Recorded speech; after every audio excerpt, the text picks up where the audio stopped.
আরে আরে দৌড়ালেন মহিলারা দৌড়ালেন আগুন যাইতো বাঁচাইতেছে আর বাচ্চা লাগিয়া একটি শব্দ মা, এই অক্ষরের ভেতরেই যেন লুকিয়ে আছে পৃথিবীর সমস্ত জান্নাত আর নিরাপদ আশ্রয়।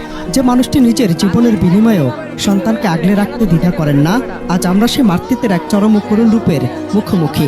স্ক্রিনে যে দৃশ্যটি দেখছেন সেখানে একজন নারী পাগলের মতো ছটফট করছেন। না, তিনি মানসিক ভারসাম্যহীন নন, বরং তিনি একজন মা, যার কলিজার টুকরো সন্তানটি আগুনের লেলিহান শিখার ভেতরে আটকা পড়েছে।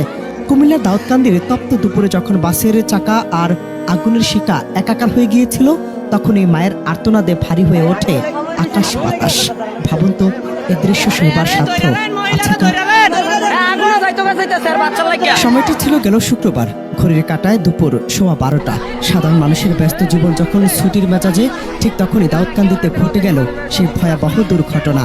একটি যাত্রীবাহী বাস, ব্যাটারি চালিত অটোরিকশা ও মোটরসাইকেলের ত্রিমুখী সংঘর্ষে মুহূর্তে বাসে আগুন ধরে যায়।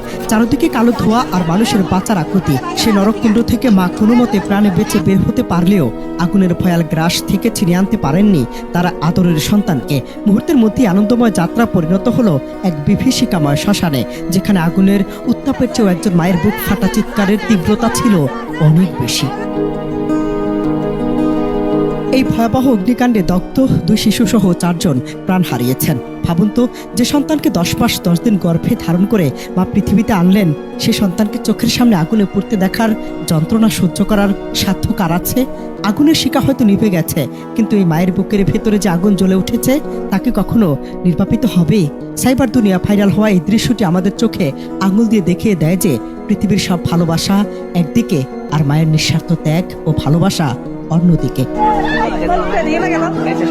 আজকাল আমরা যখন দেখি বৃদ্ধাশ্রমে মায়েদের অবহেলিত পড়ে থাকতে, তখন দাউদকান্দির এই দৃশ্য আমাদের সমাজের গালে যেন এক সজোরে চপেটাঘাত। যে মা সন্তানের জন্য জ্বলন্ত অগ্নিকুণ্ডে ঝাঁপ দিতে পারেন, সে মাকে আমরা বৃদ্ধ বয়সে কতটা মূল্যায়ন করেছি। এই ঘটনা কেবল একটি দুর্ঘটনা নয়, এটা আমাদের জন্য এক গভীর শিক্ষা।